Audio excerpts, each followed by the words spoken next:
What's up, guys? I'm back with another video, and today I'm going to be doing my mid-season awards. I wanted to do this a few days ago, but I'm doing it now, and I still have time. We're starting the games up again tonight, so technically we are still in the mid-season. And yeah, so let's just get right into it. I'm not going to be doing comeback player of the year or teammate of the year or those things. I'm just going to stick to the main 6 awards. And to start off, we're going to go rookie of the year. And I think this is an award that's very clear so far. I think it's LaMelo Ball by a mile right now. He is doing what he's doing and not even close to the amount of minutes that he should be getting, and he's just playing phenomenal in every minute that he gets. And coming into the season, I think I personally doubted his translation of his jump shot and his playmaking ability. I know that he has the flashy passes and the awareness, but at times I thought he would be a little sloppy, and his three-point shot might get blocked a bit because of the way he shoots the ball. But both of those things have not been an issue at all. And he is just, when you watch him and his awareness and just his ability to know where his teammates are going to be and are at all times is amazing for such a guy at a young age. It's amazing to watch. And I think you can attribute his feel for the game to his playing days overseas, right? He played in Europe for a little bit at such a young age. And I think he would just, that experience of playing with grown men really helped him out and is allowing him to be NBA ready at such a young age. But his feel for the game, man, I mentioned it earlier in one of my previous videos, but his ability to, just matchups, for example, right? There was this one scenario he was playing against the Atlanta Hawks and he had Trae Young on him. And, most guys, players in the league, but they look at Trae Young and they're like, oh, well, I could score on him, but I'm going to just kick it over here. LaMelo Ball said, okay, well, Trae Young just can't guard me, and they're going to guard him one-on-one with me. I'm just going to back him down and take him to the basket. And that's what he did. And, I mean, that ability to know right on the fly it's something that's rare in today's game for young guys, and he's just been phenomenal with that. So he'd be my pick so far for the Rookie of the Year. Moving on to the Most Improved Player. And this is another award. I don't really see much competition right now. I think Christian Wood getting hurt kind of hurt his case a little bit. Shai Gilgeous-Alexander, we kind of saw flashes of this from him last season, although he has been their first option, the Thunder's first option. I'd give the award to Jeremy Grant. Jeremy Grant is, first of all, his story, quick story. I was doubting his reasoning for leaving the Denver Nuggets last season in free agency. I was like, okay, well, Jeremy Grant wants a bigger role, but is he really capable of playing in a bigger role? He wanted to be, one of the primary scoring options on a team. And I was like, okay, well, Jeremy Grant, on Denver was kind of a catch and shoot slashing type of guy.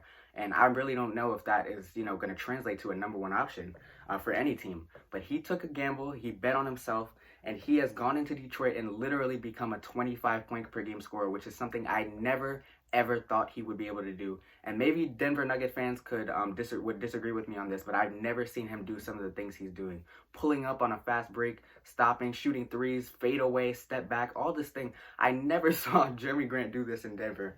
And for him to be doing that at a high level and, really been the Pistons' only bright spot, it's just been great to see. And I'm happy for him that he took that gamble and bet on himself and it paid off. But yeah, he'd be my pick for sure for the Most Improved Player. Sixth Man of the Year. Sixth Man of the Year, again, not close right now. It's not close. It's Jordan Clarkson by a mile. Jordan Clarkson is one of those guys, Dennis Schroeder, Lou Williams, Montrezl Harrell, those guys that come off the bench and are instant sources of offense. When Jordan Clarkson gets in the game for the Utah Jazz, it's really lights out. You cannot let him get into a rhythm, because if he sees 1, 2, 3 shots goes in, it is not good for the other team, because he is a microwave. If he sees a few shots go in, he will start to heat up, and it really does not seem like he's ever going to miss. And he's just been consistent and a really key part for the Utah Jazz success and why they've been so good this season. And for that reason, I think it's clearly Jordan Clarkson if you want to talk about Sixth Man of the Year so far. I think that's his award to lose. Moving on to Coach of the Year. Coach of the Year is one of those awards you can't really nitpick, right? You're not going to say, oh, well, I like his scheme and I like what he's been doing. I mean, it really goes to the coach on the team with the best record, or a team that's like crazily exceeding expectations. And I really don't think there's been a team like that. So for that reason, I would give this award to Quinn Snyder of the Utah Jazz. The Jazz have personally exceeded my expectations. And have been by far the best team in the league so far. They have the best record. They're playing absolutely amazing basketball. Very fun to watch. And Quinn Snyder's been very consistent. His defense was a little questionable in the beginning of the season, where he would drop Rudy Gobert pick and roll coverages, but he started to pick that back up, and their defense has been top notch, one of the best defenses in the NBA and offensives. So I would give Quinn Snyder this award for sure.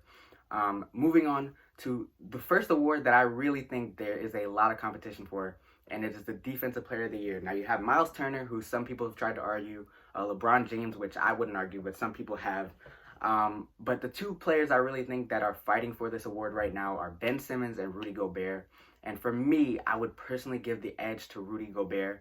And this is common knowledge for NBA fans, but perimeter defense is just by default greater and more valuable than perimeter defense. Did I say perimeter defense? I meant interior defense. So rim protection is by far more valuable than perimeter defense.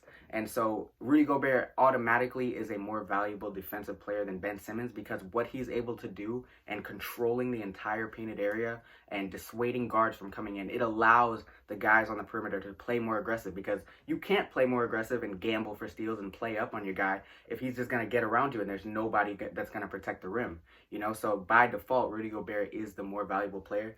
But that being said, Ben Simmons is making it so hard because what he's been able to do on the defensive end, literally locking up whoever they assign him to. If Doc Rivers says, oh, Ben Simmons, go get LeBron, he locks him up. If Ben Simmons, go get Trae Young, locks him up. Luka, there was that one game against Dallas, and Luka went like 2 for 8 on Ben Simmons, turned the ball over. I mean, Ben Simmons has been locking up whoever he has put on. And, you know, it's making it hard for me to pick Rudy Gobert. But like I said, perimeter defense is by default more or less valuable than interior defense. And Rudy Gobert has been very consistent all year. And Ben Simmons has only recently started to come into the conversation. So for consistency reasons, I would give the award to Rudy Gobert so far.